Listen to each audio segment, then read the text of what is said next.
ipotek konulan bağımlı adaylara, halkın çocuklarına taş attırırken kendi çocuklarını kolejlerde okutanlara,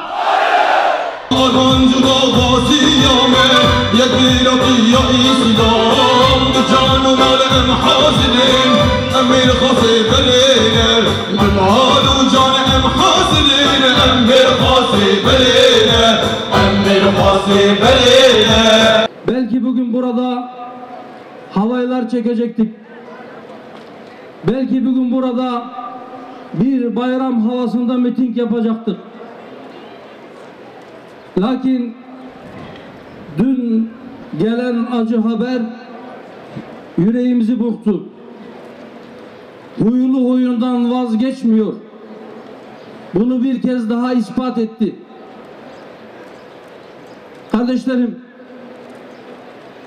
bunlar her yerde böyle.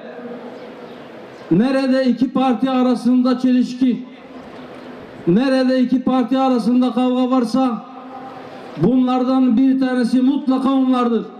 Burada Türkiye Kürdistan'ında kendilerine zilletle boyun eğmeyen herkesi hedefe koymadılar mı? Burada mahallelere HDP dışında başka partilerin girmesi tehlikeli ve yasaktır pankartları asmadılar mı? Sonra bu pankartlar patates baskısıydı. Her isteyen pankart yazabilir, bunların bizimle ilgisi yok diye bu milletin aklıyla, zekasıyla alay etmediler mi? Kardeşlerim, emin olun, bu barajı doldurmak için ellerinden gelse belki binlerce kişinin daha kanını akıtacaklar. 40.000 kişinin kanı barajın dolmasına yetmedi. Binlerce yakılan köy barajın dolmasına yetmedi. Üzerine ilaveler yaptılar. Marjinal sol grupları doldurdular. Yine yetmedi. Aydın Doğan'ın baba şefkatini koydular. O da yetmedi. Tek Türkiye'nin Şubat Soğuğu'nun senaristlerini koydular. Yine yetmedi.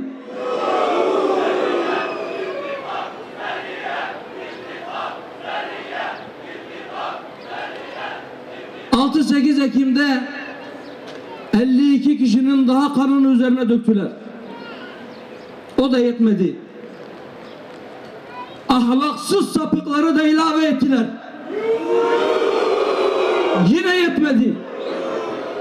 Yetmeyecek. Niye yetmeyecek? Çünkü bu barajın dibi delik. Çünkü temeli kendi elleriyle bozdular. Çünkü dillerine doladıkları cümlelere rağmen Kürtlüğe savaş açtılar. Kürdün örfüne, onun geleneğine, namus anlayışına, inancına savaş açtılar ve yıkmak için çabalayıp duruyorlar. Bu yüzden sürekli yeni bir şeyleri o barajın içerisine atma ihtiyacı hissediyorlar. İşte dün İdil'de, Hazak'ta iki kardeşimizin kanını da bu baraja ilave etmek için döktüler. Biz aslında onların eskiden beri bir kandırmaca içerisinde olduklarını gayet iyi biliyorduk.